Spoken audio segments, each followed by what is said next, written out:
Okay, lab 3, you will get to do a hands-on exercise on ion exchange chromatography. That's the lab 3. Okay, so again, the review of ion exchange chromatography. So you will have a resin, a column resin that is charged, right? So it could be either negatively charged or positively charged. So the opposite charge target molecule will bind, so you will capture that target molecule. Okay, so that's how it works. So you do the sample binding at probably a lower salt and washing by increasing the salt and elution at the high salt condition. That's how this ion chromatography method would work, right? But in order for you to understand how your target protein is charged, okay, you need to understand what's called as PI value. Remember PI value? That means what? Isoelectric point of your protein. So what it means is that's the pH value where your protein will become neutral. So at that pH, your protein will not be charged. If it's not charged, your protein will not bind. So that's not a good pH, right? So instead, you will have to change the pH to make sure that your protein is charged, maybe either negatively charged or positively charged, so you can provide the resin that has the opposite charge. Then you will make sure that your protein will bind. So you have to know the PI value of your protein, so the isoelectric point of your protein, and then you will avoid that pH value. Okay, by increasing the pH or lowering the pH, you will make sure that your protein will be charged a certain way, or negative charge or positive charge, and then you can ensure it will bind to the column. That's how it works, right? Ion exchange medium is selected based on the PI and the molecular size of the sample, because the PI value is really important. Okay, so if the PI value is known, of course, you remember that graph is the charge, positive, negative charge, and then in the middle neutral, and the PI value, and then inverse S. Okay, you have the graph, and then by seeing at what pH your protein is either positive charge or negative charge, you'll use that pH throughout your ion exchange run. Okay, that's how it works, right? But what if your PI value of the protein, target protein, is unknown? Then what do you do? Okay, if that's the case, then you can use the assumption. Okay, generally speaking, okay, most protein has a PI value that's below 7, generally, but not always. Okay, so it is reasonable to select an ion exchange medium and operates at pH of 8.5. What does that mean? If the PI value is below 7, you are using the pH of 8.5, then maybe your protein is negatively charged. Then you use anion exchange. Okay, so the reagent will be positively charged. You can use that. That's the assumption. Okay. But a buffer may be selected for desired pH range. Type of ion exchange can be performed. pH stability of the sample. Everything like this should be considered. Okay, and anion exchange resins are needed for cation exchange, and cation exchange resins for anion exchange. Makes sense, right? So your lab, okay, we have these two buffers, okay, that are set at pH 8.1. Okay, pH 8.1. Okay, and buffer A has very low salt, tris 25 millimolar. But buffer V is the same buffer. It has 25 millimolar tris, pH at 8.1, but it has more salt in it. 0.5 molar sodium chloride is added. So between A and B, the only difference is salt composition. B has a lot more salt in there. Okay, and then you are given it a mixture of two proteins. Two proteins are these two: bovine serum albumin, BSA. Okay, sounds familiar? That's the protein you use for your protein assay using spectrophotometry, right? Okay, another protein is equine myoglobin. Okay, BSA is what? Bovine is what? Cow protein, blood protein. Equine is what? Horse myoglobin. That's a muscle protein. Okay, they have different sizes. Cow protein is about 66 kilodalton, and then equine myoglobin is smaller, 17 kilodalton. And their PI values are different.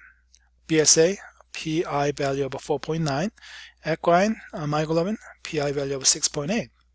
Okay, so now the PI values are given to you. You can draw that graph, inverse S. Okay, so 4.9 versus 6.8. Okay, so 4.9 is lower, and the 6.8 is higher. Okay, would there be difference in their charges? So they'll be both negatively charged.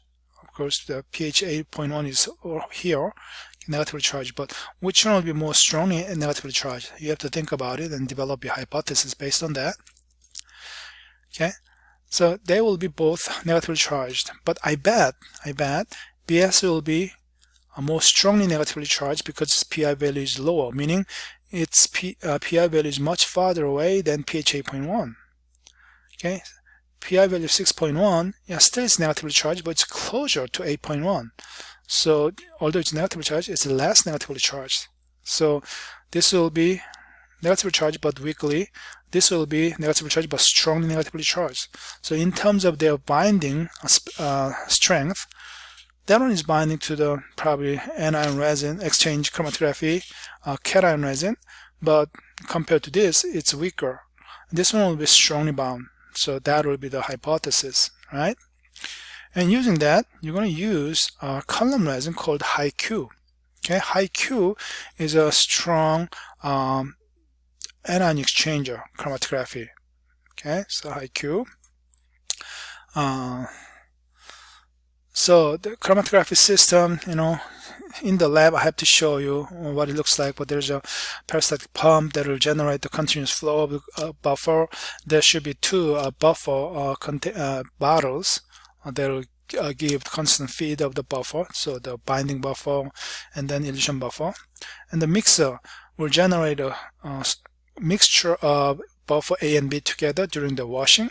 So it's going to be a gradient mix washing, and the injection valve will be used to introduce your sample mixture to protein mixture, and UV optic module will measure A280. Conductivity will measure the salt change during your run. Fraction collector will collect the samples coming out from your column, so you can separate out two proteins at the end. And child recorder will show you the change of the conductivity and change of the UV observance during your chromatography method. So operation will be done first degas. So whatever the air bubbles that are existing in your tubing, column, and buffer should be removed first, because air bubble is not good if it goes into the column. Make sure all air bubbles are removed. And then you need to install the column. And your column may not have the buffer A in it, then you have to make sure buffer A equilibration will take place by running enough buffer A through the column. And then plunge the system, equilibrate, and select create the program you will use. Continue to do that. And the program you will use has these 4 steps. Okay, number 1 is the buffer A washing as a sample loading step. So 1 minute per minute is the flow rate. You'll run about 3 minutes, about 3 ml, 3 column volume will go through. And step 2 is the washing step. It's a gradient washing. Buffer A and B is slowly mixed together up to about 50%. Okay, same flow rate. It's about how long? 10 minutes. So 10 column volume washing. And the step 3 is the elution step.